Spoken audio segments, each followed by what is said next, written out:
What's up, card fighters? BOTCG here, back with another mask deck profile. Today we're going over SOLRAIRON mask, and like, man, this deck was a lot better than I thought it was. What I first gave it credit for, just the ability to swing with like the multi attacks plus the drive, like one drive checking rear guard. I did misread his red tech skill that he gets when you bind the original SOLRAIRON. Of that, only one of the called rear guards can perform a drive check because it's an auto hard once per turn ability, so you can only perform one extra drive check. But man, does this deck this deck is just so, it is so fun to pilot. It is, again, the same caveats as the Gandiva mask profile, which if you haven't checked that out yet, go ahead and check that out.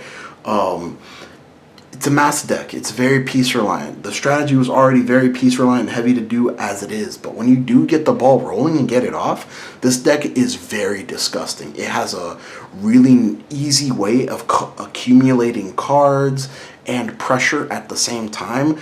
It's like you're giving away certain elements of Raziel, of course, and I'm not saying that this deck is better than Raziel. I'm saying what you want to do on a turn 4 Raziel turn is like ideally get your multiple drive checks with Gabuelius. This deck can do immediately riding grade 3, no matter if you went first or second.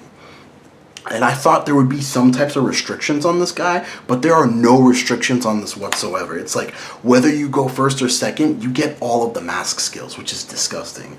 We're doing the SOLRAIRON ride line, which really complements what this deck wants to do. Basically, you want to play with a full board like almost all the time. Like your front row will disappear, but like you want to play like if you have the ability to play with full board, this deck does want to play with a full board. And the fact that you get two rear guards for free off of your ride line, and they do like the fact that like your grade 1 does something besides just get 2 stuff, like, oh man, this ride line feels like what the Majestar ride line should have been. Like this ride line just works so well for what SOLRAIRON mask wants to do.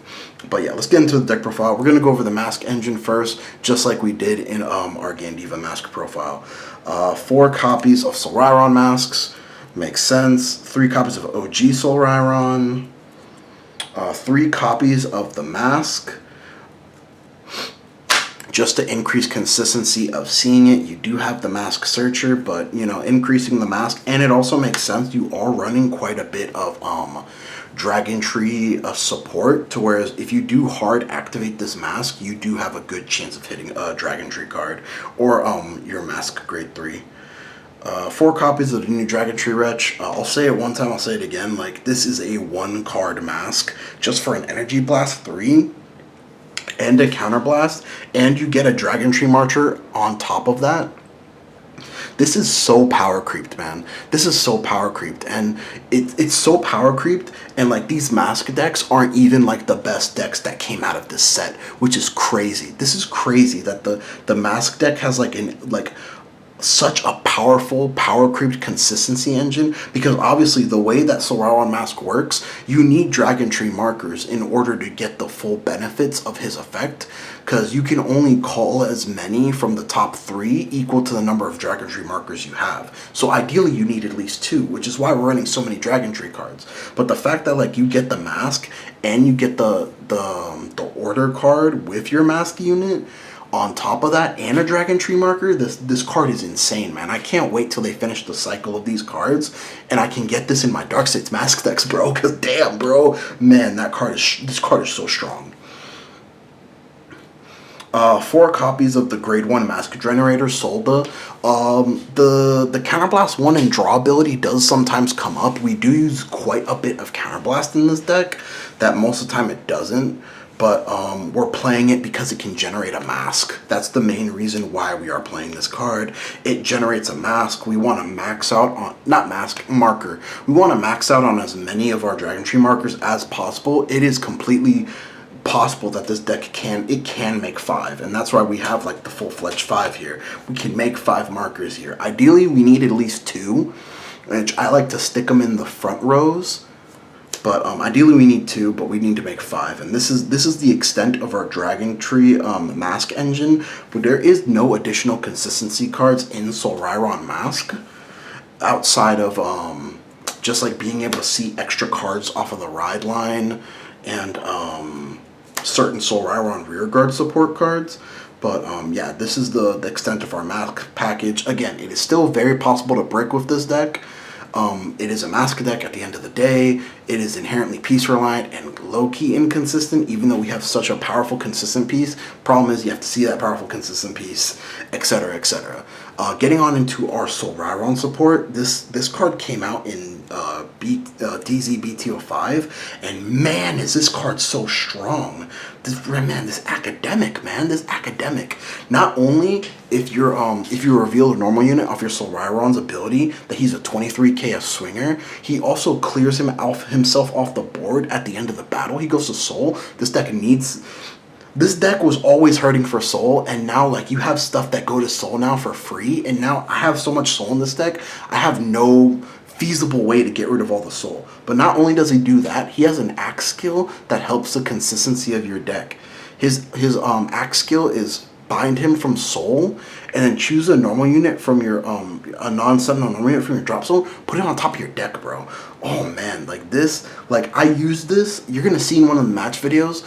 I didn't see my counter chargers until later on in the game, but I use this to stack the grade 2 of the ride line on top of my deck, use SOLRAIRON's ability to draw that card, stack another unit on top of the deck, call that guard. I had no counterblast, call that card, swing with it for 15, countercharge, and then swing with SOLRAIRON, check top 3.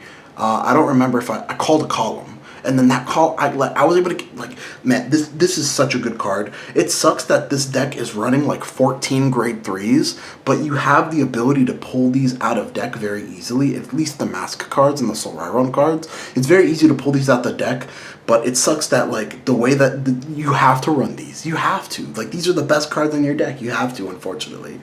Oh, man. We're playing another Academics. 4 copies of Academics Lecture. Lecture is another countercharger. He countercharges if you check, like, again, the same skill as this. If you check the normal unit, a revealed normal unit off of your SOLRAIRON's effect, he becomes an into Soul at the end of the battle, into Soul countercharger. But then if you call this from deck this turn, he also lets you draw cards. So not only is he countercharger, but he also lets you draw cards on top of that. Like, bro, the support that SOLRAIRON has, and it's not even one of the best decks. It's not even, bro, like SOLRAIRON is barely in tier 2, bro. Like, bro, like the fact that like these mask decks, when they do go off, are so explosive now is crazy, man. But this is the extent of our SOLRAIRON support. Just like our Gandiva mask deck, we have a 4-card tech slot here, and I was running the Dragon Tree offshoot at first to dump OG SOLRAIRONs from deck and like help stack the deck, but that effect was always a nice to have, not a need to have. So I decided to tech out the deck to help cover up some of its weaknesses. So one of its weaknesses is board clearing, or like board control, obviously, because it does want to play with a full board every turn. So I am running the one-of copies of the Maples Sisters. I'm playing the grade 1 Maple and the grade 2 Maple. Ideally, you want to ride every turn. You want to Persona Ride every turn. This deck is reliant on Persona Ride for power, because your only power is your only grade 3 with like power is your grade 3 Academics. Outside of that, you're not really gaining any power. So yeah, we are playing these girls to help build up a board. And then the last 2-of slot, arguably you can play this at 3 or 4, but I didn't want this card to clog, because realistically, this card is going to go behind my Vanguard. I'm playing 2 copies of Reedy. Y'all remember Reedy, bro? Y'all remember Worlds? You remember Worlds when freaking Youth was playing Reedy, bro? Reedy, that's what we're playing. This deck, it makes so much soul. You have nothing to do with that soul. So having the Reedies to just increase your trigger checks, increase like the power of your triggers when you check them, on top of the fact that like you're sculpting the deck with SOLRAIRON Mask, you're getting extra drive with SOLRAIRON Mask. It just like, it is like something that exponentially increases the critical mask of your deck for just like soul, for no reason, for soul. You just have to have her and soul, bro. Like, man, oh man, was I surprised at like the power output of the mask deck. I was so surprised at the power output of the mask deck. 3 DPGs, 1 Elementaria, too many Stride decks running around. 1 of the red OT. The red OT is so good in this deck, just because of the extra drive checks on top of this. Like you turn like a 5 attack turn into like a 6 attack turn, which is insane, bro.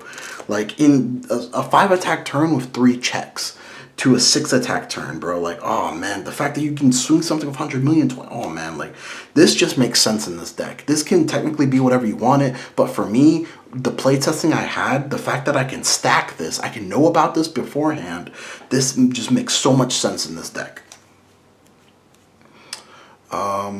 3 20k fronts. We don't need the into soul fronts. We already make too much soul as it is. 4 into soul crits. It's better to have them and not need them than to need them and not have them. 4 regular vanilla crits, and then 4 vanilla heals. Man, like, dude, these mask decks are gassed up, man. When I say that these mask decks are gassed up, man, like, they're gassed up. Like, of course, they have consistency issues. They gave it an ultra consistency piece that if you draw it, you immediately have mask. Like, man, bro, when these decks go off, they go off. But the problem is, of course, the consistency. You can most definitely do well with this at locals. If I wasn't learning the deck on the fly, I think I definitely could have topped locals with this deck. Definitely could have topped locals with this deck if I wasn't just learning it on the fly and learning how it wants to play against certain matchups. But man, I don't know. I think this has a better chance of doing well outside of local tournaments than Gandiva, funnily enough, because I feel like Gandiva, it's easier to brick on grade 3s in hand in Gandiva, even though Gandiva is running technically like 3 to 2 less copies of grade 3s. But the power output of this deck, especially in best of 1 format, man, is insane. Like, you're sacrificing things. Of course you're sacrificing things, but you get to perform basically like a 1 turn early Raziel Vita turn, which is just insane to me. In my personal opinion, it's insane. But yeah, don't forget to like, comment, and subscribe, guys. Tell me what you thought about the Raziel not the Raziel profile. Tell me what you thought about the SOLRAIRON basket profile. Talk about Raziel too much. Tell me what you thought about the Gandiva profile. We're gonna have more deck profiles like this in the future. I'm trying to bring the deck profile back, man. There's too many, of course there's too many decks in standard that there's not enough showcase of them being showcased on YouTube, and I'm trying to change that. Even though I'm one person, I'm trying to change that, man. So yeah. Later. Y'all have a great night.